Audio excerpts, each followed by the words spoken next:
If you want to change the world, start off by making your bed. If you make your bed every morning, you will have accomplished the first task of the day. It will give you a small sense of pride, and it will encourage you to do another task, and another, and another. And by the end of the day, that one task completed will have turned into many tasks completed.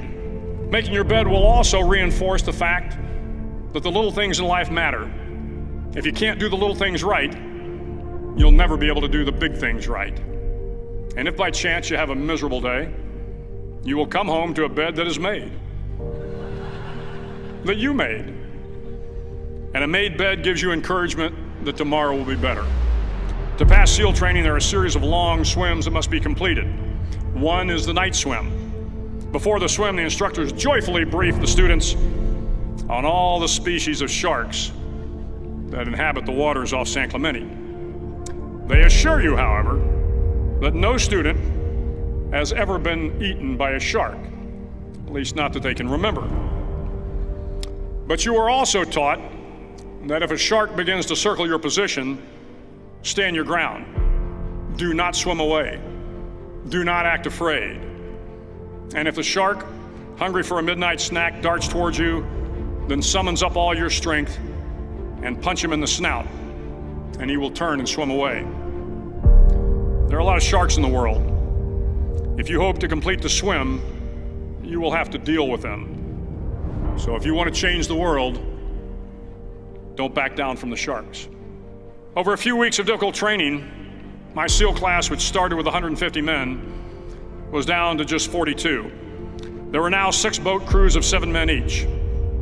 I was in the boat with the tall guys, but the best boat crew we had was made up of the little guys, the Munchkin crew, we called them. No one was over 5'5". The Munchkin boat crew had 1 American Indian, 1 African American, 1 Polish American, 1 Greek American, 1 Italian American, and 2 tough kids from the Midwest. They out-paddled, outran, and outswam all the other boat crews. The big men in the other boat crews would always make good-natured fun of the tiny little flippers the Munchkins put on their tiny little feet prior to every swim. But somehow these little guys from every corner of the nation and the world always had the last laugh, swimming faster than everyone and reaching the shore long before the rest of us. SEAL training was a great equalizer. Nothing mattered but your will to succeed, not your color, not your ethnic background, not your education, not your social status. If you want to change the world, measure a person by the size of their heart, not by the size of their flippers. The 9th week of training is referred to as Hell Week. It is 6 days of no sleep, constant physical and mental harassment, and 1 special day at the Mud Flats. The Mud Flats are an area between San Diego and Tijuana where the water runs off and creates the Tijuana Sloughs, a swampy patch of terrain where the mud will engulf you. It is on Wednesday of Hell Week that you paddle down to the Mud Flats and spend the next 15 hours trying to survive this freezing cold, the howling wind, and the incessant pressure to quit from the instructors. As the sun began to set that Wednesday evening, my training class, having committed some egregious infraction of the rules, was ordered into the mud. The mud consumed each man till there was nothing visible but our heads.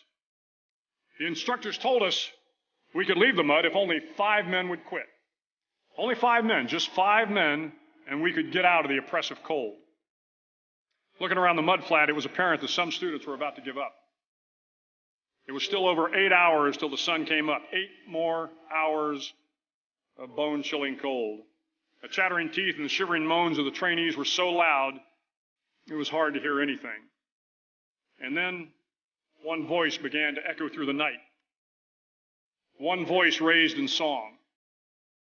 The song was terribly out of tune, but sung with great enthusiasm. One voice became 2, and 2 became 3, and before long, everyone in the class was singing. The instructors threatened us with more time in the mud if we kept up the singing, but the singing persisted. And somehow the mud seemed a little warmer, and the wind a little tamer, and the dawn not so far away. If I have learned anything in my time traveling the world, it is the power of hope. The power of one person, a Washington, a Lincoln, King, Mandela, and even a young girl from Pakistan, Malala. One person can change the world by giving people hope. So if you want to change the world, start each day with a task completed. Find someone to help you through life. Respect everyone. Know that life is not fair and that you will fail often. But if you take some risks, step up when the times are the toughest, face down the bullies, lift up the downtrodden, and never, ever give up. If you do these things, the next generation and the generations that follow will live in a world far better than the one we have today.